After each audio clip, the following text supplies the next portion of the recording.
আমন্ত্রণ দেশ জনপদ লাইভে, সঙ্গে আছি আমি আয়েশা বুবলি। দর্শক, জুলাই গণ অভ্যুত্থানে রাজধানীর চানখারপুলের শিক্ষার্থী আনাস সহ ৬ জনকে হত্যার মামলার রায় আজ। এ বিষয়ে জানাতে আন্তর্জাতিক অপরাধ ট্রাইব্যুনালে রয়েছেন সহকর্মী সাবরিনা মজুমদার, সরাসরি যোগ দিচ্ছেন তিনি। সাবরিনা, রায় বাদী পক্ষের আইনজীবী কি বলছেন, বিস্তারিত জানাবেন। বুবলি, আজকে আন্তর্জাতিক অপরাধ ট্রাইব্যুনালে প্রথম কোনো বাহিনীর যে বিরুদ্ধে কিন্তু একটি রায় ঘোষণা করবেন, অর্থাৎ চানখারপুলে যে ৬ জনকে হত্যা মামলা, অর্থাৎ সেখানে শহীদ আনাস সহ ইয়াকুব ইসমামুল সহ যে মোট ৬ জনকে যে হত্যা মামলা, সেই মামলায় যে ৮ জন আসামি করেছে আন্তর্জাতিক অপরাধ ট্রাইব্যুনালের যে প্রসিকিউশন, সেই 8 জন আসামি কিন্তু আসলে আইন শৃঙ্খলা বাহিনী, তাদের বিরুদ্ধে আসলে রায় ঘোষণা করা হবে। আর কিছুক্ষণ পর অর্থাৎ 12টার দিকে আসলে আন্তর্জাতিক অপরাধ ট্রাইব্যুনাল এক বসার কথা, তখনই আসলে আমরা রায় জানতে পারবো। তবে এই মামলার প্রেক্ষাপটের আগে যেটি আপনি প্রশ্ন করলেন যে বাদীপক্ষের আইনজীবীরা কি বলছেন, যদি একটু বলতে চাই যে বাদীপক্ষের আইনজীবীরা এখন পর্যন্ত আন্তর্জাতিক ট্রাইব্যুনালে আমরা এখন পর্যন্ত দেখিনি যে তারা এসেছেন। তারা আসলে হয়তো আমরা জানতে পারবো যে তারা আসলে কি বলতে চান। তবে একটি যদি বিষয় জানিয়ে দিতে চাই যে আমরা তো এর আগেও কথা বলেছি যে বাদীপক্ষের আইনজীবীরা আসলে কি বলছেন। তারা যেটি বলছেন যে তাদের যে মক্কেল, অর্থাৎ যে 4 জন আসামি আছেন, এখানে কনস্টেবল এবং শাহবাগ থানার ওসি, সাবেক ওসি আরশাদ হোসেন, তাদের পক্ষের আইনজীবীরা যেটি বলেছেন যে পুলিশের কাজই হচ্ছে নির্দেশ পালন করে এবং তারা শুধু নির্দেশই পালন করছে, তাদেরকে হুকুম দেওয়া হয়েছে। এবং সেটি পক্ষের আইনজীবী এটাও বলেছেন যে যদি শেখ হাসিনা থাকতেন তাহলে তাদেরকে পদমর্যাদা দেওয়া হতো, এবং যদি এখন শেখ হাসিনা নাই, তাদের বিচার হচ্ছে। কিন্তু এখানে তারা তাদের দোষ দেখছেন না, এবং সেই সাথে তারা বলেছেন যে তারা আসলে খালাস চাচ্ছেন এবং তারা ন্যায় বিচার প্রার্থনা করছেন।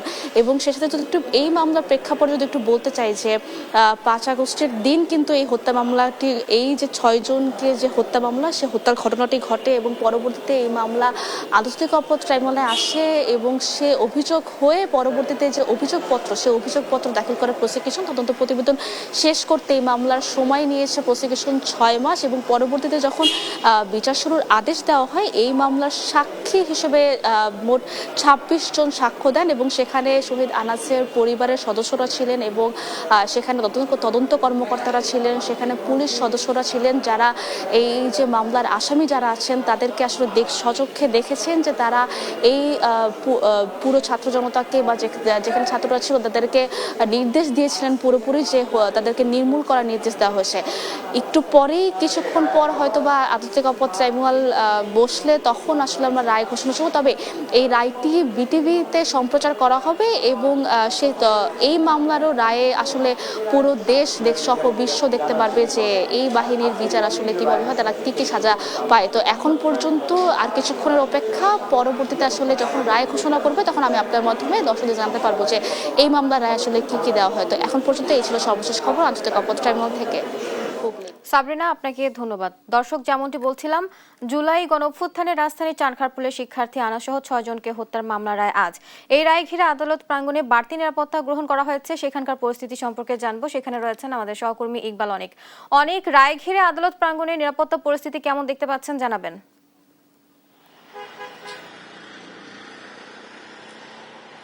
বুবলি, হচ্ছে 24-এর জুলাই গণ অভ্যুত্থানের সময় কিন্তু আমরা দেখেছি হচ্ছে নির্বিচারে গণহত্যা করা হয়েছে এবং সেই গণহত্যার পর কিন্তু হচ্ছে 5ই আগস্ট কিন্তু সরকার পতন হয়, শেখ হাসিনা সরকারের পতন হয়। ঠিক ওই দিনেই কিন্তু হচ্ছে চানখারপুলে নির্বিচারেও কিন্তু গুলি চালানো হয়। সেখানে কিন্তু আনাস সহ 6 জন মারা যান এবং নিহত হওয়ার ঘটনা ঘটে। সেখানে কিন্তু মানবতা বিরোধী অপরাধের মতো ঘটনা ঘটেছে।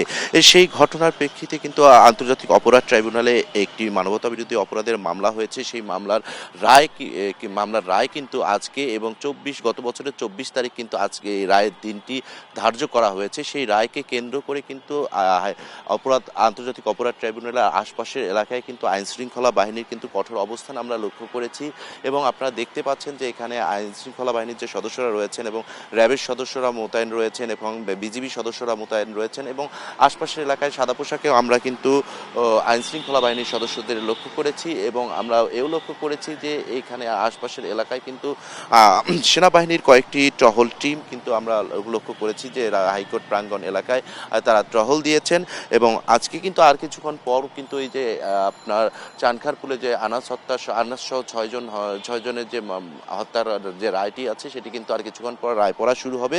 সেই রায় পড়াকে কেন্দ্র করে কিন্তু বাড়তি নিরাপত্তার ব্যবস্থা করা হয়েছে। এই আনাস হত্যাকাণ্ডের ঘটনায় যে 4 জন আসামি কিন্তু এখন গ্রেপ্তার রয়েছেন এবং তারা কিন্তু আদালতে প্রায় 9:30টার পরপরই তাদেরকে আদালতে নেওয়া হয়েছে।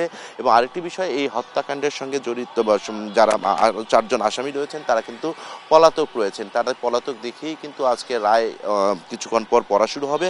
হয়তোবা দুপুর 1টা নাগাদ কিন্তু রায়ের আমরা ফলাফল জানতে পারবো, রায়ে কার কি সাজা হবে সে বিষয়টি কিন্তু আমরা জানতে পারবো। এর প্রেক্ষিতে হচ্ছে কিন্তু এই রায়কে কেন্দ্র করে আইন শৃঙ্খলা বাহিনী কিন্তু তৎপর রয়েছে যাতে কোনো ধরনের বিশৃঙ্খলা বা অপ্রীতিকর ঘটনা না ঘটে সেই বিষয়গুলো দেখভাল করার জন্য আইন শৃঙ্খলা বাহিনী কিন্তু কঠোর অবস্থানে রয়েছে এবং এই আদালত প্রাঙ্গণের সম্পূর্ণ এলাকায় আমরা দেখেছি আইন শৃঙ্খলা বাহিনীর কঠোর অবস্থান রয়েছে। তো বুবলি, এই ছিল আমার কাছে হচ্ছে আন্তর্জাতিক অপরাধ ট্রাইব্যুনালের সামনে থেকে সবশেষ তথ্য। মৌলভীবাজার ও সিলেটে বিএনপি চেয়ারম্যান তারেক রহমানের আগমন ঘিরে চলছে নানা প্রস্তুতি। এ নিয়ে বিস্তারিত জানাতে যুক্ত হচ্ছেন সহকর্মী সালেহ ইলাহি কুটি ও খালেদ আহমেদ। কুটি, কর্মসূচি ঘিরে কেমন প্রস্তুতি দেখতে পাচ্ছেন জানাবেন। হ্যাঁ বুবলি, আপনি যেমনটি বলছিলেন যে আগামী 22 জানুয়ারি বৃহস্পতিবার এই খেলার মাঠে আইনপুর খেলার মাঠে মৌলভীবাজার সদর উপজেলার খলিলপুর ইউনিয়নের খেলার মাঠে বিএনপির চেয়ারপারসন তারেক রহমান সাহেব এখানে আসবেন এবং এখানে আসাকে কেন্দ্র করে চলছে জব এখন চলছে। এই জায়গায় তিনি বক্তব্য রাখবেন। এই বক্তব্যকে ঘিরে মঞ্চসজ্জার কাজ এখানে চলছে এবং বিশাল প্যান্ডেল নির্মাণ হচ্ছে এবং এই তারেক জিয়ার আগমন উপলক্ষে মৌলভীবাজারের যে বিএনপি তার অঙ্গ সংগঠনগুলো এখানে নিরলসভাবে কাজ করছে এবং মঞ্চসজ্জার কাজের জন্য পরিশ্রম চলছে।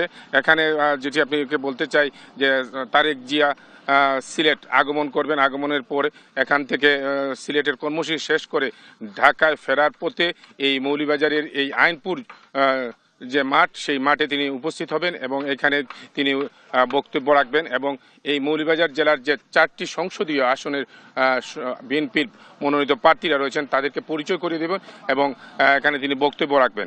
কথা বলেছিলাম বিএনপি নেতৃবৃন্দের সাথে, তারা বলছেন যে এই জনসভাকে কেন্দ্র সেই কর্মসূচির অংশ হিসাবে তারা নানা কর্মসূচি গ্রহণ করছেন এবং এখানে বিশাল একটি জনসভায় রূপান্তরিত হবে এবং দীর্ঘদিন পরে তারেক জিয়া আসায় জনগণের মধ্যে একটা উৎফুল্লতা ভাব লক্ষ্য করা গেছে এবং বিএনপির যে সংগঠনগুলো রয়েছে তারা এখানে কাজ করছে। কথা এই ছিল মৌলভীবাজারের তারেক জিয়ার আগমন উপলক্ষে সর্বশেষ। আমি এখন চলে যাব আমাদের সহকর্মী সিলেটের খালেদ মেহেদির কাছে। তিনি তার এলাকার সর্বশেষ তারেক জিয়ার আগমনের পরিস্থিতি আমাদেরকে জানাচ্ছেন। মেহেদি। কোটি ধন্যবাদ আপনাকে। আপনি জানেন দীর্ঘ 17 বছরের নির্বাসিত জীবন শেষে গত 25 ডিসেম্বর সিলেট হয়েই কিন্তু দেশের মাটিতে পা রেখেছিলেন বিএনপির চেয়ারম্যান তারেক রহমান। সেদিন বিমানবন্দরে নেতাকর্মীদের যেতে নিষেধ করা হয়েছিল, যে কারণে সিলেটবাসীর সাথে দেখা হয়নি তারেক রহমানের। কিন্তু নেতাকর্মীদের মধ্যে যে অতৃপ্ত বাসনা রয়ে গিয়েছিল সেই বাসনা পূরণ হবে আগামী 20 জানুয়ারি রাতে। ওই দিন আকাশপথে সিলেট আসবেন তারেক রহমান। 21 জানুয়ারি রাতে সিলেট আসবেন তারেক রহমান এবং 22 জানুয়ারি সকালে হযরত শাহজালাল রহমতুল্লাহ আলাইহি এবং হযরত শাহফরান রহমতুল্লাহ আলাইহির মাজার জিয়ারতের পর সকাল 10টায় ঐতিহাসিক আলিয়া মাদ্রাসা মাঠের জনসভায় ভাষণ দেবেন তারেক রহমান এবং এটি বিএনপির নির্বাচনী প্রচারণার সর্বপ্রথম কোনো জনসভা এবং এটার মধ্য দিয়েই সারা দেশব্যাপী নির্বাচনী প্রচারণা শুরু করবে বিএনপি। আপনাকে জানিয়ে রাখি, সিলেট সরকারি আলিয়া মাদ্রাসা মাঠের জনসভায় সুনামগঞ্জ এবং সিলেট জেলার যে সমস্ত প্রার্থীরা আছেন তারা থাকবেন এবং তাদের কর্মী সমর্থক সহ নেতাকর্মীরা অংশ নেবেন। বাকি দুটি জনসভা হবে মৌলভীবাজারের শেরপুর এবং হবিগঞ্জের শাস্তাগঞ্জে। সেটি ঢাকায় যখন সড়ক পথে তারেক রহমান রওনা দেবেন প্রতিমধ্যে এই দুটি জনসভায় অংশ নেবেন তিনি। এবং প্রস্তুতির কথা যদি বলি, ইতিমধ্যে পুরো সিলেট শহর জুড়ে নেতা কর্মীরা ফেস্টুন ব্যানার দিয়ে সজ্জিত করে রেখেছেন।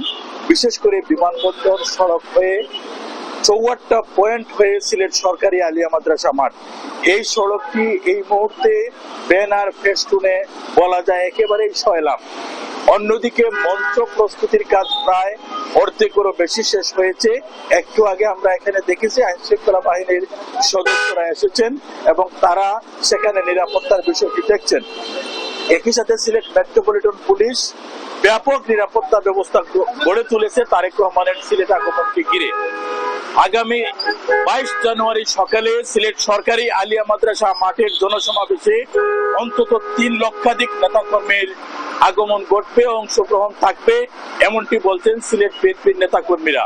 তো সিলেটে তারেক রহমানের আগমন নিয়ে এই ছিল আমার কাছে সর্বশেষ। বুবলি, কুটি এবং খালেদ, আপনাদের ধন্যবাদ। যশোর খুলনা মহাসড়কের দুই পাশের লেন দখলের কারণে প্রতিনিয়তই বাড়ছে দুর্ঘটনা। দখল উচ্ছেদে নেই কোনো উদ্যোগ। এ নিয়ে বিস্তারিত জানাতে যুক্ত হচ্ছেন সহকর্মী সালাউদ্দিন সাগর। সাগর, প্রশাসন কোনো উদ্যোগ নিয়েছে কিনা জানাবেন? ধন্যবাদ বুবলি আপনাকে। আপনি যেমনটা দেখছিলেন, আসলে আমি এখন রয়েছে কিন্তু যশোর খুলনা মহাসড়কের একেবারে মহাসড়কের জায়গার উপরেই আমি দাঁড়িয়ে আছি। দেখলে মনে হচ্ছে যেন আমি কোনো স্ট্যান্ডে দাঁড়িয়ে আছি, কিন্তু এটা যশোর খুলনা মহাসড়কের দুইটা লেনই এখন ব্লক হয়ে আসছে। একটা লেনের অর্ধেক, আর একটা লেন পুরোপুরি দখল হয়েছে। এখানে ফুটপাত সহ কিন্তু প্রভাবশালীদের দখলে চলে গেছে লেনটি। তো এই দখলে যাওয়ার কারণে কিন্তু আসলে মূলত প্রতিনিয়ত দুর্ঘটনা বাড়ছে, একই সাথে কিন্তু মৃত্যুর হারও এখানে বাড়ছে। তো আমরা দেখেছি যে আসলে যখন জনগণের দাবি ওঠে যে স্পিড ব্রেকার বসানোর জন্য, তখন স্পিড ব্রেকার কিন্তু বসানো হয়, কিন্তু সড়ক দখলমুক্ত করার যে কোনো পদক্ষেপ, এটা কিন্তু আমরা প্রশাসনের পক্ষ থেকে কখনো নিতে দেখিনি। আচ্ছা, আপনি রাস্তার উপরে গাড়ি রেখে দাঁড়িয়ে আছেন কেন ভাই? এই বিআরটিসির কাজে কাগজ দেখানোর জন্য, গাড়ি দেখানোর জন্য। রাস্তার জায়গা, এটা যে রাস্তা, আপনি কি জানেন? জানি। তারপরেও দাঁড়িয়েছেন কেন? আমাকে তো উপায় নেই, আমাকে তো গাড়ি দেখাতে গেলে এই জায়গায় দাঁড়াতে হবে। ঠিক আছে, এই যে এখানে সারিবদ্ধভাবে যে গাড়িগুলো দাঁড়িয়ে আছে, এগুলো মূলত বিআরটিএতে এসেছে, বাংলাদেশ রোড ট্রান্সপোর্ট অথরিটিতে তারা এসেছেন তাদের কাগজপত্র পরীক্ষা নিরীক্ষা করার জন্য, গাড়ির ফিটনেস সনদ নেওয়ার জন্য। খোদ সরকারি অফিস বিআরটিও কিন্তু আসলে তাদের যে কার্যক্রম, এটা কিন্তু মহাসড়কের জায়গা দখল করেই আসলে পরিচালনা করছেন। এই কারণে আসলে অন্যান্য যারা রয়েছেন, গাড়ি কাটাকাটি যারা করছেন, গাড়ির যন্ত্রাংশ নিয়ে যারা কাজ করছেন, তারাও কিন্তু রাস্তার জায়গা দখল করে কিন্তু এখানে কাজ করছেন। আপনি দেখতে পাচ্ছেন যে এখানে গাড়ির দীর্ঘ সময় ধরে দাঁড়িয়ে থাকার কারণে কিন্তু আসলে যানজট সৃষ্টি হচ্ছে। আচ্ছা, আপনি এখানে তো থাকেন, এখানে এই যে রাস্তা যে দখল হচ্ছে, এই ব্যাপারটা কেন ঘটছে, কি কি অসুবিধা?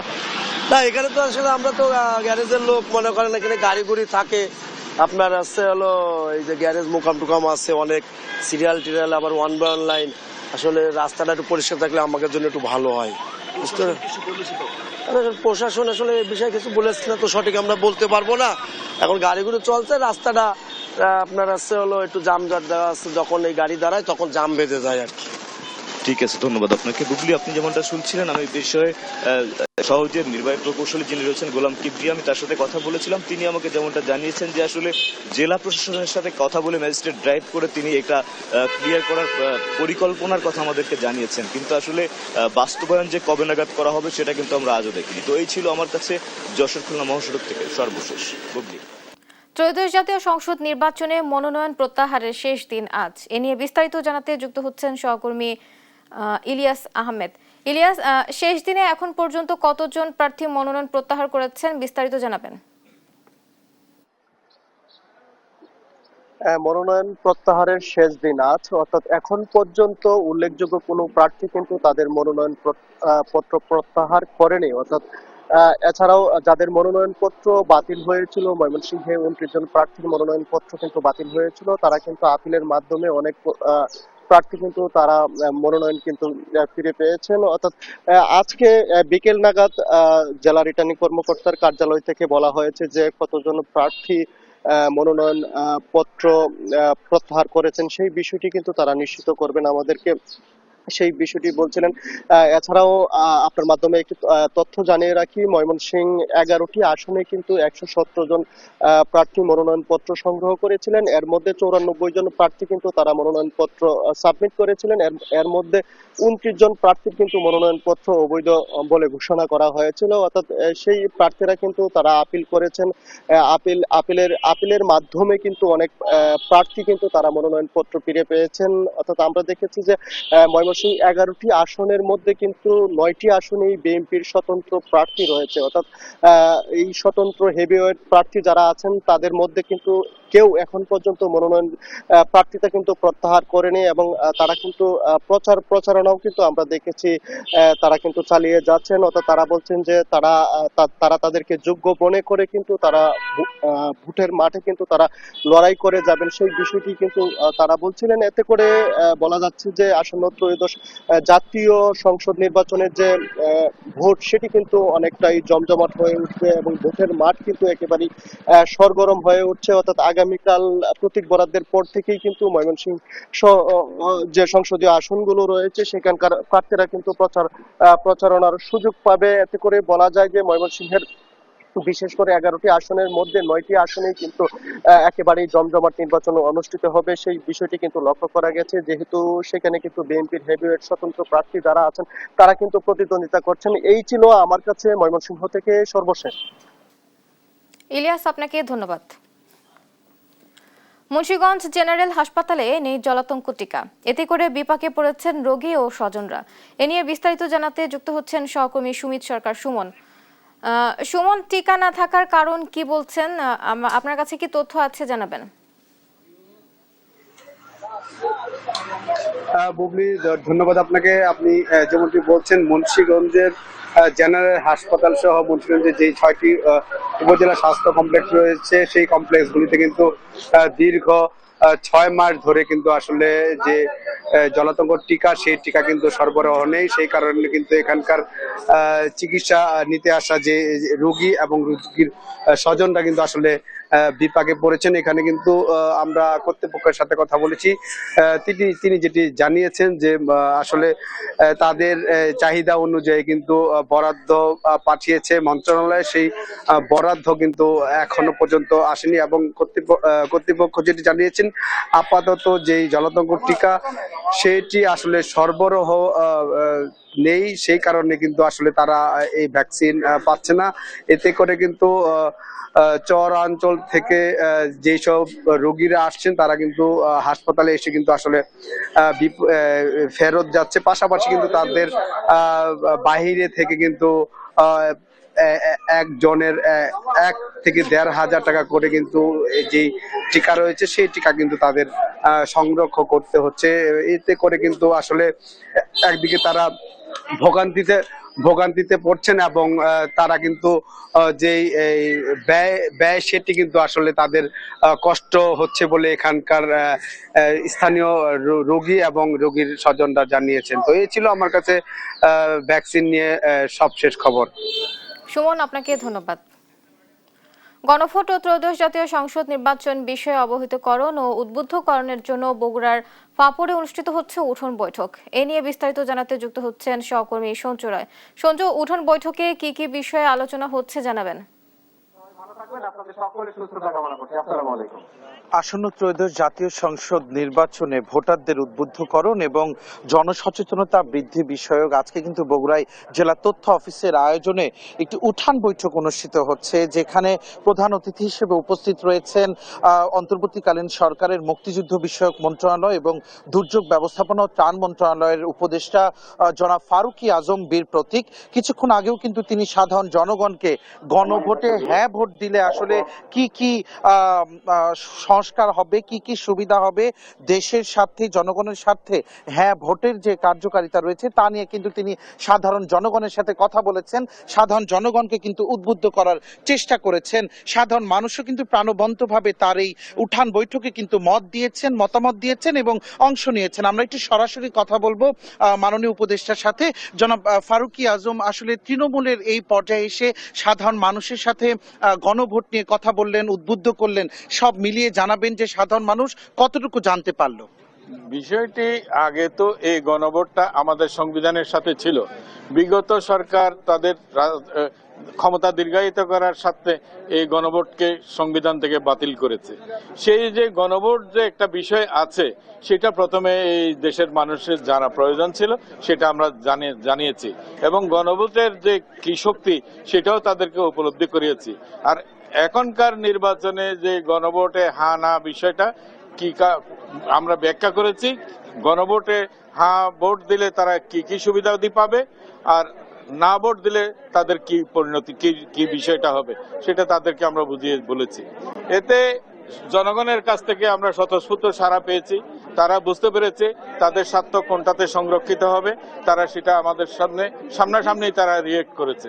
সুতরাং আমাদের কাছে আমরা অত্যন্ত আশাবাদী যে এই দেশের সকল মানুষ গণভোটের পক্ষে এইবার নির্বাচনে তাদের ভোটাধিকার প্রয়োগ করবে। মাননীয় উপদেষ্টা, আপনাকে ধন্যবাদ। আপনারা শুনছিলেন যে অন্তর্বর্তীকালীন সরকারের উপদেষ্টা যখন তৃণমূলে এসে সাধারণ মানুষের সাথে উঠান বৈঠকের মাধ্যমে গণভোটের প্রচারণা করছে, সাধারণ মানুষ কিন্তু নতুন করে জানছে যে আসলে হ্যাঁ দিলে কি হবে আর না ভোট দিলে কি হবে।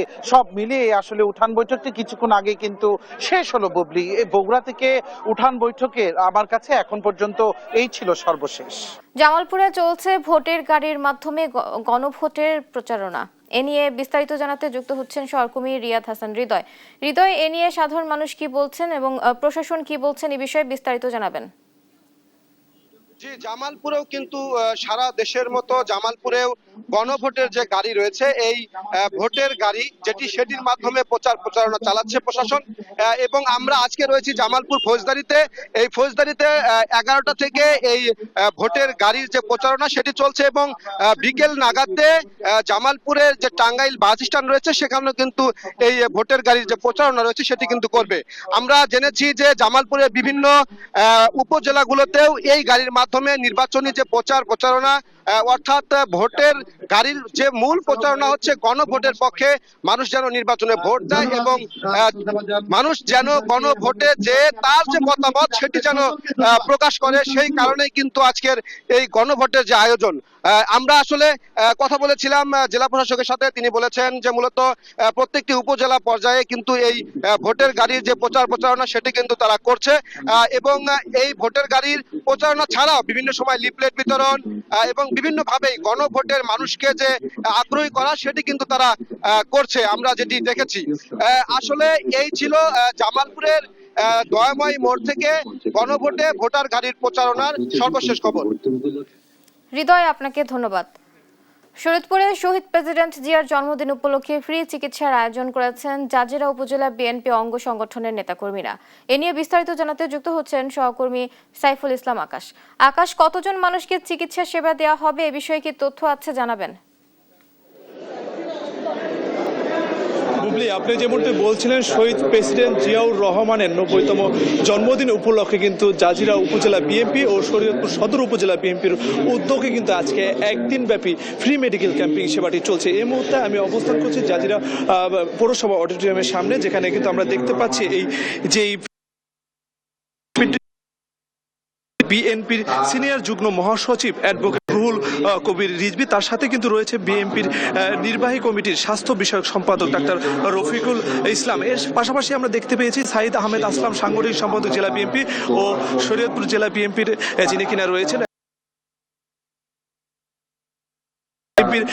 চেয়ারম্যান তারেক রহমানের 31 দফা বাস্তবায়নের ক্ষেত্রে শরীয়তপুর জেলার স্বাস্থ্য ক্ষেত্রে উন্নয়নের ক্ষেত্রে কিন্তু তারা মেডিকেল ক্যাম্পিং করছে। পাশাপাশি আমরা যারা এখানে স্থানীয় রয়েছে তারা এখানে এসেছেন এবং বিশেষজ্ঞ চিকিৎসক দুটি উপজেলায় 65 জন বিশেষজ্ঞ সেবা প্রদান করছে এবং এখানে আমরা যারা বিএনপির যারা দায়িত্বে রয়েছেন এবং উপজেলা বিএনপির দায়িত্বে রয়েছে তাদের মাধ্যমে যেটি জানতে পেরেছি, এই দুটি উপজেলায় প্রায় 10 থেকে 15,000 রোগীকে তারা চিকিৎসা সেবা দিবেন অস্থায়ীভাবে এবং পরবর্তীতে কিন্তু 31 দফা বাস্তবায়নের ক্ষেত্রে তারা পরবর্তীতে কাজ করবে এবং স্থায়ী মেডিকেল প্রত্যাশা কিন্তু জানিয়েছে এখানকার স্থানীয়রা। তো এই ছিল আমার কাছে শরীয়তপুরে বিএনপির যে অস্থায়ী মেডিকেল ক্যাম্প রয়েছে সেখান থেকে সর্বশেষ তথ্য।